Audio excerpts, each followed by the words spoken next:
Viewers মই এটা interesting video' লৈ আহিছোঁ ভিডিঅ'টো হৈছে ৰঙিয়াৰ দীপ্তেশ্বৰীত যি ৰাস উদযাপন হৈছিলে তাৰ কিছু দৃশ্য আপোনালোকক দেখুৱাবলৈ লৈছোঁ এইটো হৈছে এটা মুখ্য পথ যিটো ওপৰে তেওঁলোকে কি কৰিছে এটা সুন্দৰ গেট নিৰ্মাণ কৰিছে য'ত আপুনি দীপ্তেশ্বৰী যি ৰাস মঞ্চ তালৈ যাব পাৰে গতিকে এই গেটটোৰ তলেদিয়ে আমি আমাৰ দীপ্তেশ্বৰীৰ যি ৰাস উদযাপন হৈ আছে তালৈ আগবাঢ়োঁ তেন্তে ব'লকচোন চাওঁ ইয়াৰ ভিতৰতনো কি কি আছে আৰু কি কি দেখা পাম গতিকে ময়ো চাওঁ আপোনালোকেও চাব ব'লক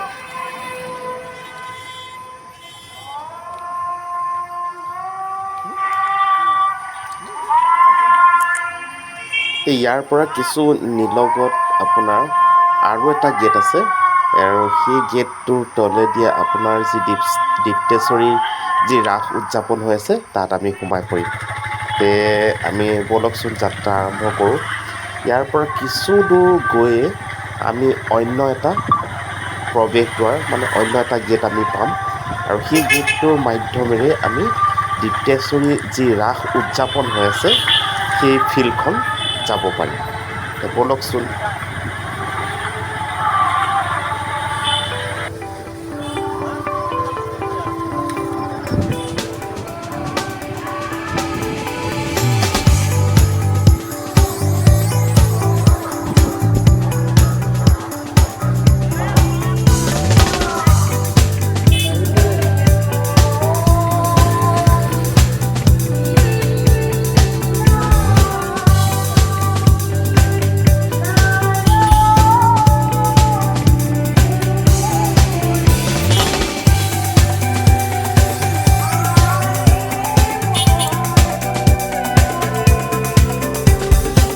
আৰু এইটোৱে হৈছে আপোনাৰ দীপ্তেশ্বৰী ৰাস উদযাপন হৈ থকা যিটো ২ নম্বৰ প্ৰৱেশদ্বাৰ এইটোৱে ইয়াৰ পৰা আমি এই গেটটোৰ তলেদি আমি দীপ্তেশ্বৰী যি ৰাস উদযাপন হৈ আছে তাক উপভোগ কৰিম গতিকে ব'লকচোন আগুৱাই যাওঁ আৰুনো কি কি আছে কি কিনো দেখা পাম ময়ো চাওঁ আপোনালোকেও চাব ব'লক ভিডিঅ'টো আৰম্ভ কৰোঁ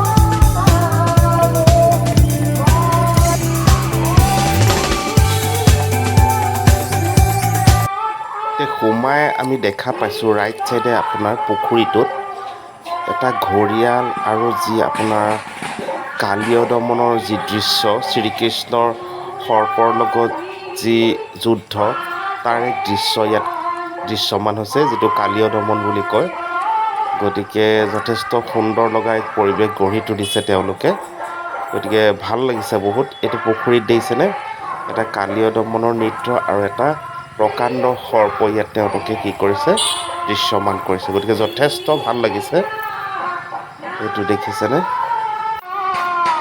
তাৰ লগতে দেখা গৈছে গোপীসৱে যি গা ধুই আছিলে তাত শ্ৰীকৃষ্ণৰ যি দুষ্টামি কৰিছিলে তাৰো এক দৃশ্য ইয়াত দৃশ্যমান হৈছে গতিকে এইটো দেখিছেনে আপুনি পুখুৰীটোত গোপীসৱে গা ধুই থকাৰ এক দৃশ্যমান হৈছে সেই সময়ৰ এক সুন্দৰ দৃশ্য তেওঁলোকে ইয়াত উপস্থাপন কৰিছে গতিকে ই যথেষ্ট ভাল লগা ব'লকচোন আগুৱাই যাওঁ আৰুনো কি কি আছে আমি ইয়াতে প্ৰথমে দেখা পালোঁ গণেশ বাবাৰ এক মূৰ্তি তেওঁলোকে নিৰ্মাণ কৰি ৰাখিছে তাৰপিছত আহিলে যে বিশ্বকৰ্মাৰ এক মূৰ্তি দেখা পালোঁ গতিকে ইয়াত আপোনাৰ শ্ৰীকৃষ্ণৰ নৰসিংহৰ ওপৰৰ মূৰ্তি আৰু বহুতো তেওঁৰ যি ৰূপ আছিলে তাৰ বহুতো ৰূপ দেখা গৈছে গতিকে যথেষ্ট ভাল লাগিছে শ্ৰীকৃষ্ণৰ সকলো অৱতাৰৰ এক মূৰ্তি ইয়াত তেওঁলোকে দাঙি ধৰিছে তাৰপিছত আমি আহোঁ ইয়াত দৈৱকী আৰু বাসুদেৱৰ যি জেলৰ ভিতৰত আছিলে, তেওঁলোকে যি কাৰাগাৰৰ ভিতৰত আছিলে কংসৰ অত্যাচাৰত, গতিকে তাৰো এক দৃশ্য ইয়াত দৃশ্যমান হৈছে। গতিকে যথেষ্ট ভাল লাগিছে।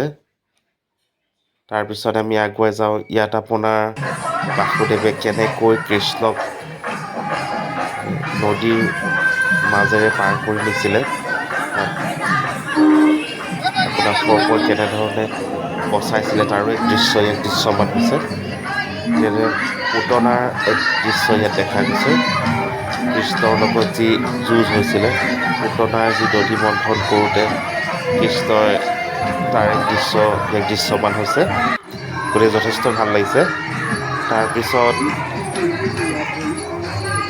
কৃষ্ণই যশোদাৰ লগত কৰা এক দুষ্টামিৰো ইয়াত দৃশ্য দেখা গৈছে।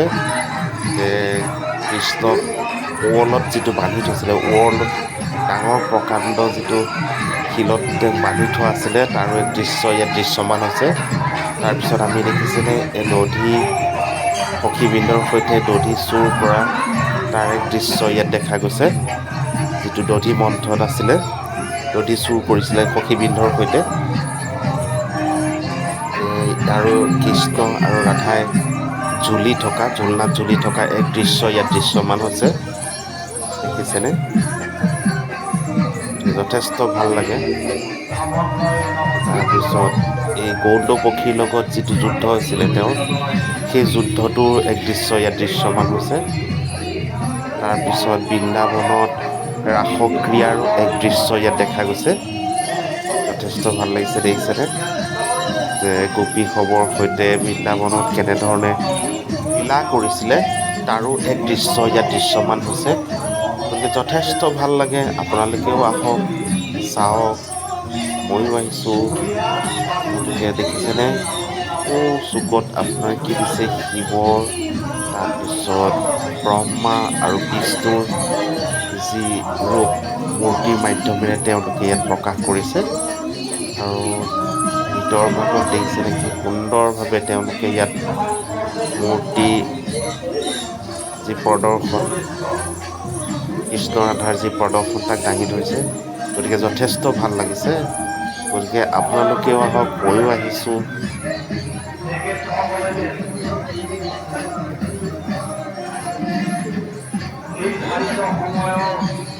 এতিয়া আমি আগুৱাই গ'লে দেখা পাম ইয়াত যিটো কালীৰ ৰূপ, দুৰ্গাৰ যিটো কালীৰ ৰূপ আছিলে, সেই ৰূপটো আমি ইয়াত দৃশ্যমান হৈছে। তাৰপিছত ভোলেনাথৰ এক দৃশ্য ইয়াত দেখা গৈছে। শিৱ শংকৰৰ আৰু এটা দৃশ্য ইয়াত দেখা গৈছে। তাৰপিছত আমি আহোঁ, এইটো আপোনাৰ লক্ষীৰ এটা দৃশ্য ইয়াত দৃশ্যমান হৈছে। দেখিছেনে আকৌ সৰস্বতীৰ দৃশ্য ইয়াত দেখা গৈছে। গতিকে যথেষ্ট ভাল লাগে। ইয়াত দেখিছেনে শিৱ আৰু পাৰ্বতীৰ যিটো কৈলাশৰ দৃশ্য, সেইটো দৃশ্যমান হৈছে। তাৰপিছত আকৌ আমি বিশ্বকৰ্মাৰ এক দৃশ্য ইয়াত দেখা পাইছোঁ। যথেষ্ট ভাল লাগে। আকৌ গণেশ বাবাৰো এক দৃশ্য ইয়াত দৃশ্যমান হৈছে। তাৰপিছত আৰু এক ভোলেনাথৰ দৃশ্য দেখা গৈছে, কৈলাশত বহি থকাৰ এক দৃশ্য। যথেষ্ট ভাল লাগে। দেখিছেনে দৃশ্য, শ্ৰী বিষ্ণুৰো এক দৃশ্য দেখা গৈছে। তাৰপিছত শিৱ বাবাৰ আৰু এক দৃশ্য ইয়াত দেখা গৈছে। যথেষ্ট ভাল লাগে। আপোনালোকেও আহক, ময়ো আহিছোঁ। ব'লকচোন আগুৱাই যাওঁ, আৰুনো কি কি আছে। ইয়াত আপোনাৰ দেখা গৈছে যে মাজতে আপোনাৰ এটা পুখুৰী দেখা গৈছে। আৰু পুখুৰীটোৰ চাৰিওকাষে যি আমাৰ দেৱ দেৱী আছে, দেৱ দেৱতা আছে, তাৰ কিছু মূৰ্তি ইয়াত তেওঁলোকে প্ৰদৰ্শন কৰি থৈছে। গতিকে মাজতে আপোনাৰ পানীৰ এক লাইটিঙৰ ব্যৱস্থা দেখা গৈছে। দেখিছেনে পানীৰ এটা যিটো পানী স্প্ৰে কৰি এটা লাইটিঙৰ ব্যৱস্থা তেওঁলোকে ইয়াত কৰিছে। গতিকে যথেষ্ট ভাল লগা এক পৰিৱেশ। গতিকে দেখিছেনে, আহক, আপোনালোকেও আহক, ময়ো চাইছোঁ। যাতে ব'লকচোন আগুৱাই যাওঁ, আৰুনো কি কি আছে। ব'লক আগুৱাই গৈ থাকোঁ। দেখিছেনে ইয়াত দেখা পোৱা গৈছে হনুমানৰ এটা বৃহৎ মূৰ্তি তেওঁলোকে কি কৰিছে আপোনাৰ যিটো এই আপোনাৰ পুখুৰীটোৰ পৰা ওলাই যোৱাৰ প্ৰাক মুহূৰ্ততে তেওঁলোকে তাক উপস্থাপন কৰি ৰাখিছে। ইয়াৰ তলেদি আকৌ বেলেগ এটুকুৰলৈ যাব পাৰি বা বেলেগ এখন মূৰ্তি প্ৰদৰ্শন কৰিব পাৰি। গতিকে ইয়াত দেখা গৈছে দেখিছেনে, ইয়াত তেওঁলোকে এখন গ্ৰাম্য আদৰ্শ গাঁৱলৈ আদৰিছোঁ বুলি এটা প্ৰদৰ্শন তেওঁলোকে দাঙি ধৰিছে।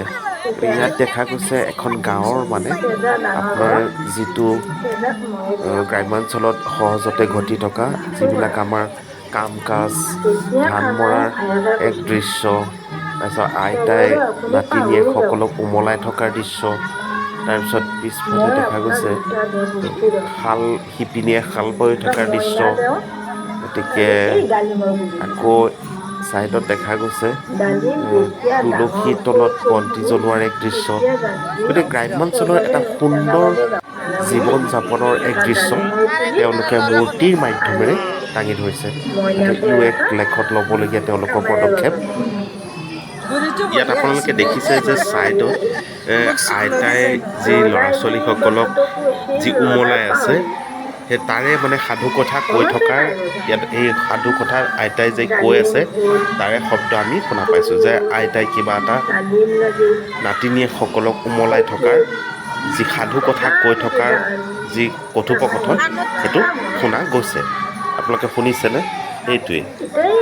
তেন্তে ব'লকচোন আগুৱাই গৈ থাকোঁ, আৰুনো কি কি দৃশ্য আছে ময়ো চাওঁ, আপোনালোককো দেখুৱাওঁ। ইয়াত দেখিছেনে মূৰ্তিৰ মাধ্যমেৰে ডক্টৰ ভূপেন হাজৰিকাদেৱৰ গীত প্ৰদৰ্শনৰ এক দৃশ্য ইয়াত দৃশ্যমান হৈছে। গতিকে ইও যথেষ্ট লেখত ল'বলগীয়া এক পদক্ষেপ যে আমাৰ চিৰস্মৰণীয় যি সুধাকণ্ঠ ডক্টৰ ভূপেন হাজৰিকাৰ যি স্মৃতি তাক তেওঁলোকে সুন্দৰভাৱে মূৰ্তিৰে ৰোমন্থন কৰিছে। গতিকে ইও যথেষ্ট ভাল লগা। গতিকে আপোনালোকেও আহক, ময়ো চাইছোঁ, যথেষ্ট ভাল লাগে আহি পৰিৱেশটো। দেখিছেনে ডক্টৰ ভূপেন হাজৰিকাদেৱৰ যি গীত প্ৰদৰ্শন মূৰ্তিৰ মাধ্যমেৰে। গতিকে ভাল লাগিছে। আপোনালোকেও আহক, ময়ো আহিছোঁ। তেন্তে এনেধৰণৰ ভিডিঅ' চাই থাকিবৰ বাবে মোৰ চেনেলটো ছাবস্ক্ৰাইব কৰি দিব, লাইক কৰি দিব, শ্বেয়াৰ কৰি দিব, লগতে কমেণ্ট কৰিবলৈ নাপাহৰিব। তেন্তে আজিলৈ আহোঁ, ধন্যবাদ।